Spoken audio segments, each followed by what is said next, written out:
안녕하세요. 메틸 하이드라진과 플래티넘 코디네이션 컴플렉스에 대해 발표할 원정빈입니다. 저의 발표는 메틸 하이드라진의 메커니즘, ADME, 치료 용도, 부작용에 대해서 먼저 말씀드릴 예정입니다. 그 후 플래티넘 코디네이션 컴플렉스에 대해 기본 배경을 먼저 설명드린 다음 이에 해당하는 세 가지 종류인 시스플라틴, 카르보플라틴, 옥살리플라틴에 대해서 설명드리도록 하겠습니다. 먼저 메틸 하이드라진은 알킬레이팅 에이전트, 즉 알킬화 작용을 하는 프로칼바제인입니다. 프로칼바제인은 악성 뇌종양에 사용되고 호츠킨 디지즈 환자에게 컨비네이션 레지멘으로 쓰입니다. 오른쪽 사진은 호츠킨 환자의 사진으로 림프노드가 부은 것을 관찰할 수 있습니다. 이제 메틸 하이드라진의 메커니즘에 대해서 알아보도록 하겠습니다. 우선 메틸 하이드라진의 주요 역할은 DNA에 결합하여 DNA 파괴 및 세포 손상이라는 것을 유념하여 주시면 좋겠습니다. 프로칼바진은 CYP-mediated hepatic oxidative metabolism 과정을 통해 대사됩니다. 프로칼바진이 이렇게 대사되어 활성화되면 highly reactive alkylating species로서 작용하고 DNA를 메틸화하여 DNA를 결국 손상시킵니다. 오른쪽 그림을 보시면 DNA를 파괴시키거나 베이스 페어를 잘못 짝지어서 결국은 세포 자멸사로 유도하고 있음을 알 수 있습니다. 다만 이 약을 단독으로 사용했을 때 MGMT 발현이 급격하게 증가합니다.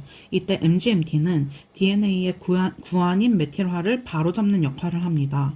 따라서 DNA를 망가뜨린 메틸 하이드라진의 효력이 감소하므로 저항성을 띠게 된다고 할 수 있습니다. 메틸 하이드라진의 ADM에 대해서 알아보도록 하겠습니다. 아직 자세히 밝혀진 바는 없으나 프로칼바진이 대사되면 아조, 메틸라족시, 벤질라족시 인터미디에이트를 생성하는 것으로 알려져 있습니다.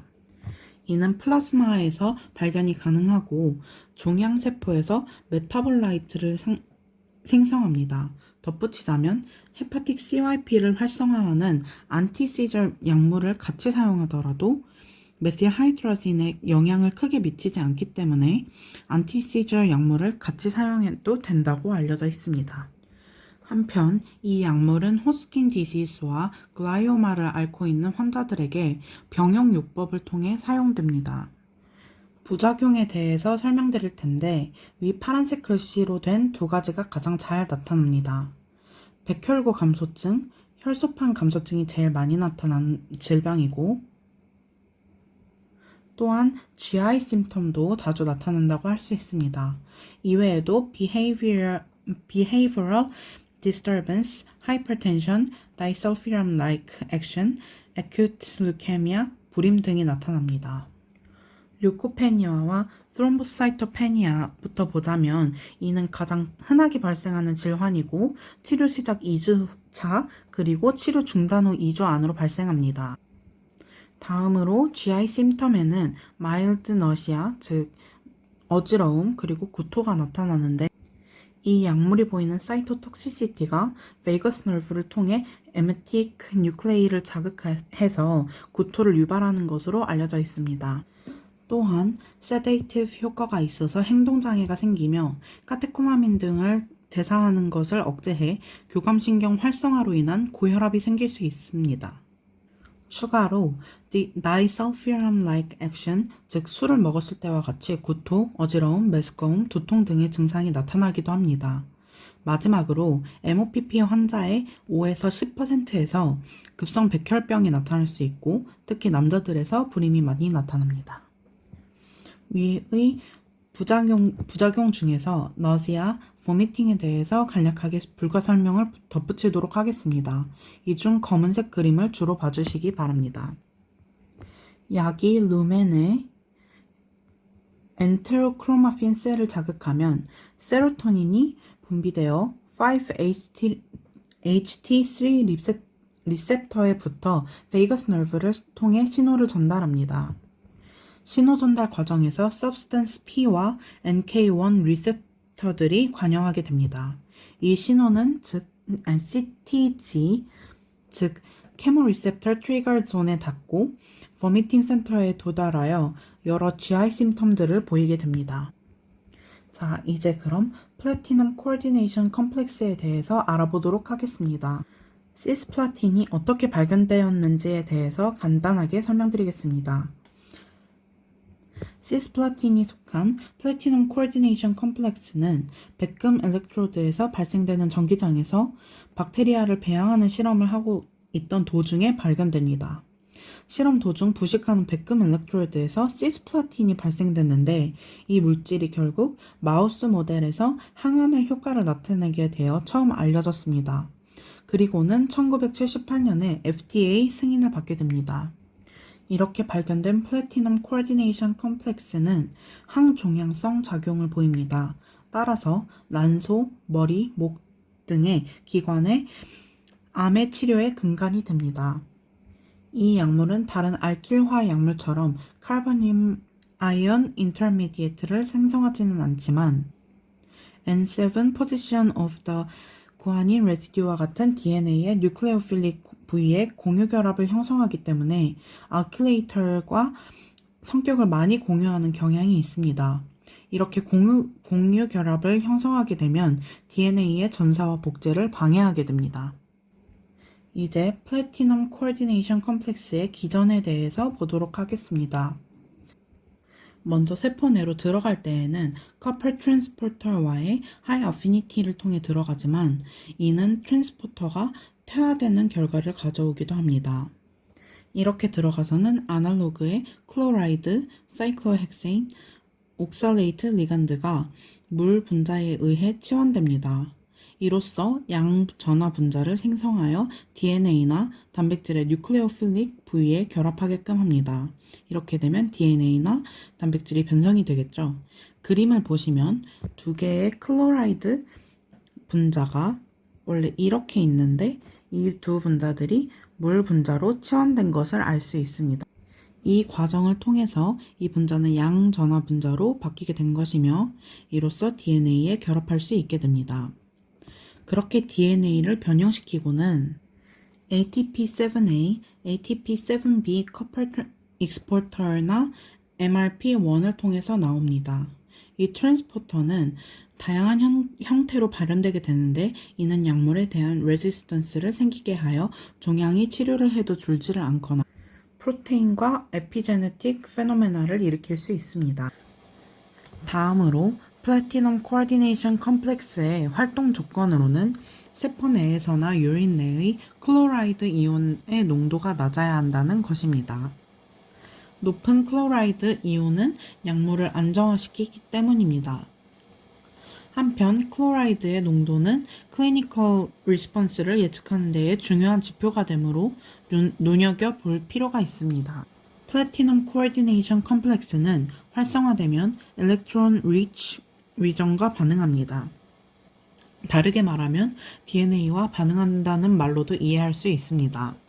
이렇게 DNA와 반응하면 인트라스트랜드와 인터스트랜드의 크로스링크가 생성이 돼서 전사와 번역이 불가능하게 됩니다. 여기서 인트라스트랜드는 같은 가닥, 인터스트랜드는 다른 가닥에서 크로스링크가 이루어지는 것을 의미합니다. 이는 DNA 가닥의 파괴로 이어지고 P53이나 다른 체크포인트에 의해 인지되면 세포 자멸사로 이어집니다. 플래티넘 코어디네이션 컴플렉스는 구조 또는 DNA에 대한 작용, 어덕트의 생성 속도 등에 따라 구분합니다. 크게 옥살리플래틴, 카보플래틴, 시스플라틴에 대하여 알아볼 건데 이 중 옥살리플래틴과 카보플래틴 어덕트의 생성 속도가 느립니다. 위험성에 대해서 먼저 살펴보겠습니다. 남소암 환자를 시스플라틴과 카보플래틴을 베이스로 한 케모테라피를 시행하게 되면 백혈병에 걸릴 확률이 4배만큼 난소암 환자를 시스플라틴과 카보플라틴을 베이스로 한 케모테라피를 시행하게 되면 백혈병이 생길 확률이 4배일 만큼 뮤타제닉, 테라토제닉, 칼시노제닉한 약이므로 주의해서 사용해야 함을 알 수 있습니다. 먼저 옥살리플라틴의 특성에 대해서 알아보자면 옥살리플라틴은 부피가 크며 손상이 일어났을 때 수리가 덜 활발하게 일어납니다. 또한 DNA 헬릭스 왜곡이 다른 패턴으로 일어나며 DNA와 수소 결합하는 패턴이 시스플라틴과는 다르게 나타납니다. 옥살리플라틴의 사이토톡시시티에 대해서 알아보겠습니다. 옥살리플라틴은 액티브 MMR 시스템에 의존적이지 않습니다. 여기서 DNA mismatch repair은 불완전한 DNA 리페어를 말하는데 MMR 시스템에 결핍이 있는 경우가 많은 콜로렉털 캔서에서 액티비티가 활발하게 나타남을 알 수 있습니다. 또한 옥살리플라틴은 낮은 HMG 단백질 의존도를 나타냅니다. 여기서 HMG란 하이 모빌리티 그룹의 약자로 히스톤은 아닌 크로모솜 바인딩 프로테인으로 크로마틴을 정리하고 유전자의 전사를 조절하는 역할을 합니다. 이 단백질은 분자량이 적고 젤 모빌리티가 높아서 이름이 하이 모빌리티 그룹으로 지어지게 되었습니다. HMG 프로테인은 시스플라틴의 DNA 리페어를 억제합니다. 따라서 이에 민감도가 높으면 약의 효과가 잘 나타나지 않을 것임을 알 수 있습니다. 이번에는 시스플라틴에 대해서 알아보겠습니다. 이는 전립선 암에서 HMG 단백질 농도가 높아 시스플라틴에 대한 민감도가 높습니다. 그리고 설명과 같은 베이설 타입 브레스트 캔서에서도 시스플라틴에 susceptible 합니다. 이는 P63, 73에 의해서 세포자멸서가 더 활발하게 일어나기도 하고 DNA 리페어 메커니즘이 더 활발하게 일어나기 때문입니다. 시스플라틴은 셀 사이클 스페시피티가 셀마다 다른데 특히 S페이즈에서 크로스링킹에 잘 작용한다고 알려져 있습니다. 한편 플래티넘 코어디네이션 컴플렉스는 저항성이 쉽게 일어날 수 있는 약제입니다. 이 저항성은 정말 요인이 많아서 하나로 특정지어 말씀드리긴 어렵지만 이 저항성은 크로스 리지스턴스에 의존합니다. 크로스 리지스턴스란 첫 번째 약제를 쓰고 다른 약을 사용했을 때 두 번째 약이 영향을 받아서 종양에 미치는 영향이 줄었을 경우를 이야기합니다. 예를 들어서 시스플라틴을 사용하다가 환자가 힘들어해서 칼보플라틴으로 약을 바꾸었을 경우 원래의 효과만큼 종양을 효과적으로 제거하지 못하는 경우를 말한다고 할 수 있겠습니다. 약에 대한 센시티비티는 세포 내 약물 축적 정도, 세포 내 글루타사이온, 설프하이드릴에 따라 달라집니다. 이 물질들이 약을 불활성화시키고 DNA가 리페어되는 속도를 줄일 수도 있기 때문입니다. 또한 DNA 리페어를 할 때 NER 패스웨이가 필수이므로 NER도 센시티비티에 기여하는 요인 중에 하나라고 할 수 있습니다. NER이 감소하면 시스플라틴에 대한 민감성이 증가하지만 NER이 과다하게 진행되게 되면 시스플라틴, 옥살리플라틴을 이용한 치료에 저항성을 띠게 됩니다. 시스플라틴의 저항성은 MMR 프로틴 기능 저하로도 나타날 수 있고 리페어가 감소하면 시스플라틴의 영향을 받고 복제나 변형을 할 수 없으므로 저항성과 관련이 있다고 할 수 있습니다. 또한 어떤 DNA 폴리머레이즈들은 어댑트를 오해할 수 있는데 이도 저항성에 기여한다고 볼 수 있습니다. 마지막으로 시스플라틴을 내보내는 트랜스포터인 커퍼 이플럭스 트랜스포터가 과다 발현되면 시스플라틴에 대한 저항성을 띠기도 합니다. 이 트랜스포터에는 우리가 위에서 봤듯이 ATP7A, ATP7B가 있을 수 있습니다. 시스플라틴의 ADM에 대하여 보도록 하겠습니다. 이 약은 정맥으로만 주입될 수 있습니다. 이 약제를 주입하기 위해서는 그 전에 클로라이드 다이유레시스로 레날 톡시시티를 예방하고 시스플라틴을 다일루션하는 과정이 필요합니다. 이후 4시간에서 6시간을 정맥 주사로 주입하되 시스플라틴은 알루미늄과 접촉하면 불활성화되는 성질이 있으므로 알루미늄과 접하지 않도록 주의해야 합니다. 시스플라틴은 반감기가 25분에서 50분 정도입니다. 또한 90% 이상의 플래티넘이 플라스마 프로테인과 공유결합을 유지한 상태로 유지됩니다. 신장, 간, 장, 고환에서는 시스플라틴의 농도가 높으며 CNS 페네트레이션은 거의 없다고 볼 수 있습니다. 시스플라틴은 투입 후 6시간 후에는 신장을 통해 배출되는 양이 거의 없으며 투입 후 24시간이 지난 후에는 25%를 배출한 상태입니다. 그리고 투입 후 5일 후에는 43%가 오줌으로 배출되는데 단백질과 공유결합을 유지한 상태로 배출됩니다. 반면 담즙이나 장을 통해 배출되는 양은 거의 없습니다. 이 페이지에서는 치료 용도에 대하여 설명드리도록 하겠습니다. 1번, 2번의 첫 문장은 같이 사용되는 약물이므로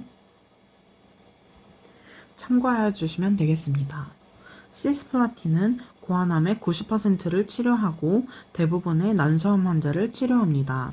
고환암 환자에서는 블레오마이신, 에토포사이드, 아이포사마이드, 빈블라스틴과 같이 사용합니다. 난소암에서는 파클리탁스, 시스플라틴, 카보플라틴과 같이 사용합니다. 이외에도 시스플라틴은 방광암, 머리, 목, 자궁목, 엔도메트리엄, 항문, 렉텀에 발생하는 암의 대부분에서 반응을 일으키고 어린 시기에 발생하는 네오플라즘에도 반응을 일으키기도 합니다. 또한 중요한 작용으로 방사선 치료에 세포를 민감하게 만들어서 암 치료에 있어서 중요한 역할을 한다고 할 수 있습니다. 시스플라틴의 부작용은 보시는 것과 같이 매우 많습니다. 우선 네프로톡시시티는 하이드레이션 클로라이드 다이우레시스로 예방 가능하며 아미포스틴으로 레날 톡시시티를 줄일 수 있습니다. 귀 독성은 다이우레시스에 의해 영향을 거의 받지 않으며 이명이나 자주 발생하는 청력 소실로 나타납니다.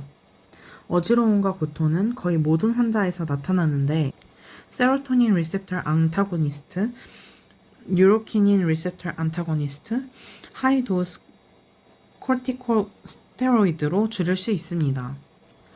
또한 페리페럴 모터와 센서리 뉴로패시가 있을 수 있습니다. 약을 끊거나 다른 뉴로톡식한 약을 동시에나 이후에 섭취하면 부작용을 더 악화시킬 수도 있습니다. 또한 마이엘로서프레이션으로 인해 백혈구 감소증과 혈소판 감소증이 있을 수 있습니다. 추가로 빈혈은 치료를 여러 번 했을 때 발생할 수 있고 여러 이온들의 균형이 깨지는 전해질 불균형이 있을 수 있습니다. 특히 하이포칼세미아와 하이포마그네세미아가 치료되지 않으면 테타니로 이어질 수 있기 때문에 마그네슘 컨센트레이션 체크를 주기적으로 해야 합니다. 또 고유산 혈증, 용혈성 빈혈, 심장 문제가 드물게 나타나고 주입 후 몇 분 안에 아나필락시스와 같은 증상이 나타날 수 있는데 이를 완화하기 위해서는 에피네프린, 안티히스타민 등을 정맥주사로 주입해야 합니다.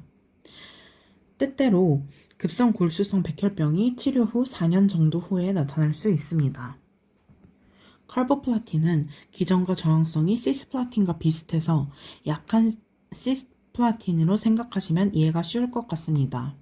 카보플라틴은 덜 활발하며 대부분 페런트 폼이고 단백질과 결합하지 않으며 반갑기는 2시간이라는 차이점을 가지고 있습니다.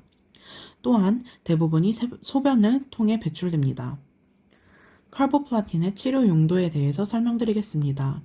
사실 난소암 폐암에는 시스플라틴과 카보플라틴이 비슷한 효과를 내고 식도암 등에는 시스플라틴이 카보플라틴보다 더 효과적입니다.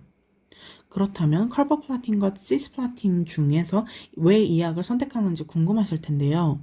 카보플라틴은 시스플라틴보다 부작용이 덜하기 때문에 시스플라틴의 부작용을 견디지 못하는 환자들에게서 쓰입니다. 이때 도스는 환자의 신장 기능에 맞추어서 사용해야 합니다.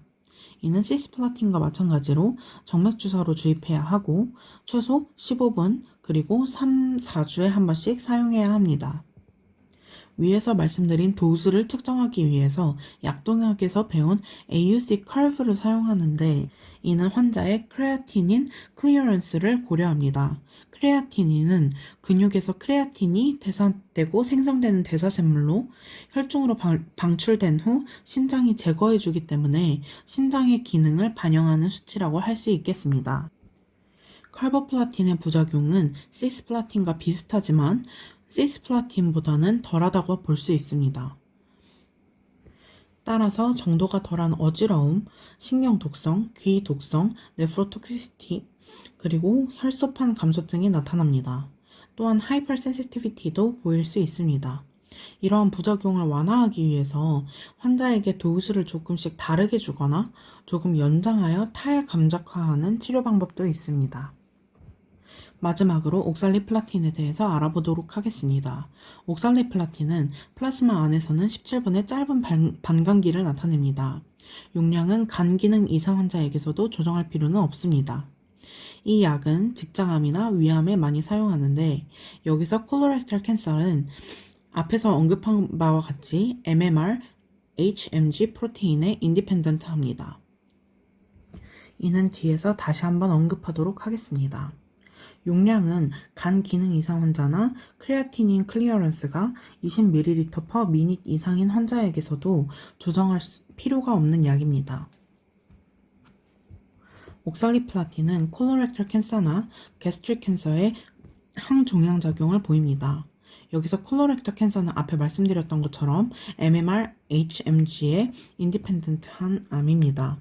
이때 옥살리플라틴을 단독으로 사용하는 것보다 5-FU인의 표적 효소인 TS 발현을 억제하도록 하는 5-FU와 옥살리플라틴을 함께 사용하면 더 좋은 효과를 낳을 수 있습니다.